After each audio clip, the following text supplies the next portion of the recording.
Hello. हाय दोस्तों, आप सबको नमस्कार। राम राम। हमारा यूट्यूब चैनल स्ट्रीट के आर जी में सबका स्वागत है। धीरे धीरे अपना यूट्यूब परिवार बड़ा हो रहा है।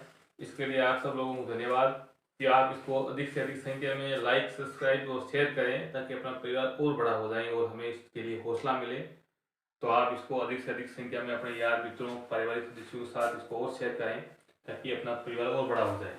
कल हमने राजस्थान में जो राजनीतिक व्यवस्था की क्लासेस शुरू की थी, उसमें सबसे पहला पार्ट हमने राज्यपाल से संबंधित देखा था कि राज्यपाल से संबंधित कौन कौन से प्रमुख अनुच्छेद हैं संविधान के अंदर, उनकी हमने चर्चा की थी। आज भी अपन महत्वपूर्ण अनुच्छेदों की चर्चा करेंगे और साथ साथ में इसका अपन वर्णन भी देखेंगे। जैसे हमने कल ये देखा था कि अनुच्छेद 153 में ये कहा गया है कि प्रत्येक राज्य के लिए एक राज्यपाल होगा, लेकिन सातवें संवैधानिक संशोधन 1956 द्वारा ये तय किया गया कि एक व्यक्ति एक साथ एक से अधिक राज्यों का राज्यपाल हो सकता है। तो 153 में क्या है? राज्यपाल का पद। 154 के अंदर क्या है? कार्यपालिका शक्ति। 155 के अंदर कार्यकाल। कितना होता कार्यकाल होता है? 5 साल, हमने कल चर्चा की थी। नियुक्ति 156 के अंदर और 157 के अंदर योग्यता है। ये 5 जो मेजर अनुच्छेद हैं वो हमने कल देखे थे। 153 में राज्यपाल पद, 154 के अंदर कार्यपालिका शक्ति, 155 के अंदर कार्यकाल, 156 के अंदर नियुक्ति प्रक्रिया और 157 के अंदर योग्यता। आज हम कुछ और महत्वपूर्ण अनुच्छेदों की चर्चा करेंगे।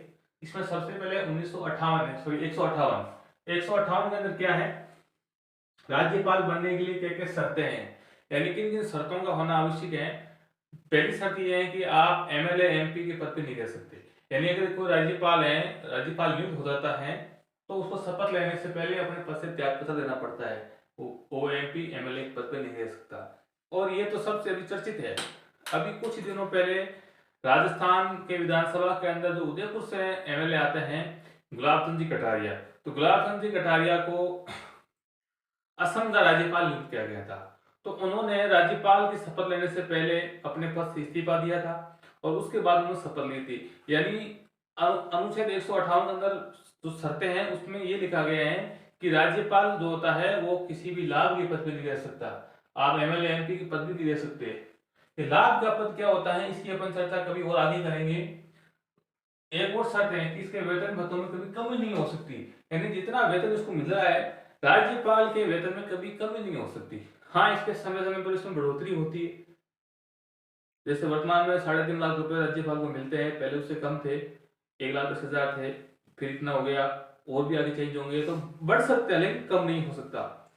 तो ये भी आजकल क्या है कि कंसेप्ट बेस्ड सवाल आ रहे हैं, तो कंसेप्ट बेस्ड सवाल उसमें कई बार ये कथन देते हैं कि इनमें से कौन सा कथन ऐसे है, तो उनमें ये लाइन लिख दी जाती है। तो एक बहुत मोस्ट इंपोर्टेंट है, कई बार ये प्रश्न आया हुआ है कि यदि एक से अधिक राज्यों के जो राज्यपाल हैं तब उसके वेतन भत्तों का निर्धारण कौन करेगा? राष्ट्रपति करेगा। ये बात बहुत मोस्ट इंपोर्टेंट है कि यदि एक व्यक्ति एक साथ दो या दो से अधिक राज्यों का राज्यपाल है तो उसके जो वेतन भत्ते हैं वो कौन सी सरकार कितना प्रतिशत देगी, उसका जो तय है, पैमाना तय करेगा, वो कौन करेगा? वो राष्ट्रपति करेगा। तो ये सारी बातें हमने 158 के अंदर देगी। 159 के अंदर 159 के अंदर क्या है? राज्यपाल की शपथ है। ये प्रश्न सिंपल एक बार कई बार पूछा गया है राजस्थान की लोकल जो परीक्षा होती है उसके अंदर कि राज्यपाल की शपथ का उल्लेख संविधान के किस अनुच्छेद के अंदर है? 159 के अंदर है। या 159 के अंदर क्या है? राज्यपाल की शपथ का उल्लेख किया गया है। शपथ कौन दिलाता है? संबंधित जो राज्य है उसका जो हाईकोर्ट का जो चीफ जस्टिस है, उनके न्यायाधीश है, वो उसको शपथ दिलाता है। और इसकी जो नियुक्ति पत्र जारी किया जाता है वो राष्ट्रपति द्वारा किया जाता है और उस नियुक्ति पत्र को अधिपत्र कहते हैं। और जब भी शपथ होती है तो उस अधिपत्र को पढ़ाया जाता है। तो अधिपत्र को पढ़ने का जो काम है वो संबंधित जो राज्य है उस राज्य का जो मुख्य सचिव है वो करता है। तो ये प्रश्न बहुत इंपॉर्टेंट है। 159 के अंदर शपथ का उल्लेख है। 160 के अंदर है कोई अचानक ऐसी आकस्मिक स्थिति आ जाए जिसका उल्लेख संविधान में अनुच्छेद उल्लेख नहीं है और उससे संबंधित अगर कोई नियम बनाना हो तो आकस्मिक स्थिति के अंदर है कि राज्यपाल के जो क्या कार्य होंगे उसके कार्य को निर्वहन कौन करेगा, उससे संबंधित प्रावधान है वो अनुच्छेद 160 के अंदर है।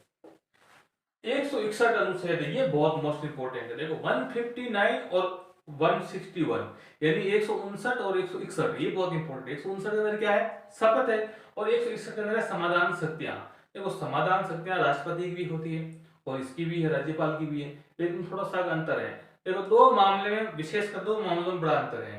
राष्ट्रपति होता है वो कोर्ट मार्शल और जो मृत्यु दंड है इसकी सजा को माफ कर सकता है, जबकि राज्यपाल ऐसा नहीं कर सकता है। यदि कोई सेना का जो कोर्ट है, कोर्ट मार्शल हुआ है, तो उससे संबंधित मामलों के अंदर राज्यपाल बिल्कुल भी हेराफेरी नहीं करेगा, और एक मृत्यु दंड के मामले के अंदर दो मामलों को छोड़ के बाकी राष्ट्रपति के समान ही है। और समाधान वैसे शक्तियां हैं, उसके अंदर 4 शब्द लिखे हुए हैं, उन शब्दों का क्या अर्थ है, कई बार ये पूछ लिया जाता है, क्योंकि आज का जो प्रश्न है उन प्रश्नों का थोड़ा लेवल है, वो थोड़ा स्तर है, वो थोड़ा उच्च हो गया है, हाई स्तर के, हाई लेवल के प्रश्न आने लगे हैं। तो उसके अंदर क्या है, एक शब्द आता है लघुकरण। लघुकरण में क्या होता है कि दंड के जो स्वरूप है वो बदल दिया जाता है। जैसे किसी को मौत की सजा हुई है तो उसको मृत्यु दंड के अंदर, मृत्यु दंड किसी को मिला है तो उसको आजीवन कारावास में बदल दिया। तो ये दो सजा है, उसका स्वरूप चेंज हो गया, यानी मौत से सीधा उसको आजीवन कारावास हो गया, तो इसको बोलते हैं लघुकरण। एक आता है परिहार। परिहार का होता है कि दंड की प्रकृति है उसके अंदर परिवर्तन होता है। जैसे मान लो किसी को 2 साल की सजा हुई है, उसकी सजा कम कर दी, 1 साल कर दी गई, यानी दंड की जो प्रकृति में चेंज आया है उसको कहते हैं परिहार। विराम होता है कि विशेष परिस्थितियों के अंदर सजा को बदलना। कोई ऐसी विशेष परिस्थिति आ जाए, जैसे मान लो किसी महिला को अगर सजा हुई है और वो अगर गर्भवती है, तो अब उसका जो बच्चा है उसका तो कोई दोष नहीं है, तो उसको सजा क्यों मिले, तो उस संबंधी जो प्रावधान है विराम करने की, सजा को रोकने की, वो आपका विराम होता है। एक होता है प्रविलंबन। प्रविलंबन का मतलब होता है कानूनी रूप से अगर कुछ समय के लिए किसी दंड को अस्थायी रोक लगाना, उसको बोलते हैं परविलंब। कई बार ऐसे कानूनी राह पे फंस जाते हैं कि कुछ समय के लिए अपने को अस्थायी रूप से रोक लगानी पड़ती है, उसको बोलते हैं परविलंबन। तो ये 4 शब्द हमने अभी देखे थे। एक बार बड़े स्तर पे, छोटे स्तर पे उसका मैं रिवाइज कर रहा हूँ, इसको आप बार देखना। 153 में क्या है, राज्यपाल का पद। 154 में कार्यपालक शक्ति का विस्तार। 55 में कार्यकाल। 56 में नियुक्ति। 57 में योग्यता। आज हमने देखे हैं 158 में क्या है, राज्यपाल बनने के लिए क्या क्या शर्तें हैं। 159 में शपथ। 160 को भी आप छोड़ सकते हो, कोई नहीं, इतना इंपॉर्टेंट नहीं, ये 161 वेरी इंपॉर्टेंट है। राज्यपाल की समाधान शक्ति है वो, और राष्ट्रपति की जो समाधान शक्ति होती है वो अनुच्छेद 72 के तहत होती है, ये बात भी ध्यान रखना बराबर। और 162 अनुच्छेद राष्ट्रपति है। राज्य की जो कार्यपालक शक्ति का जो विस्तार है वो अनुच्छेद 162 के अंदर है। तो ये हमने आज देखा है।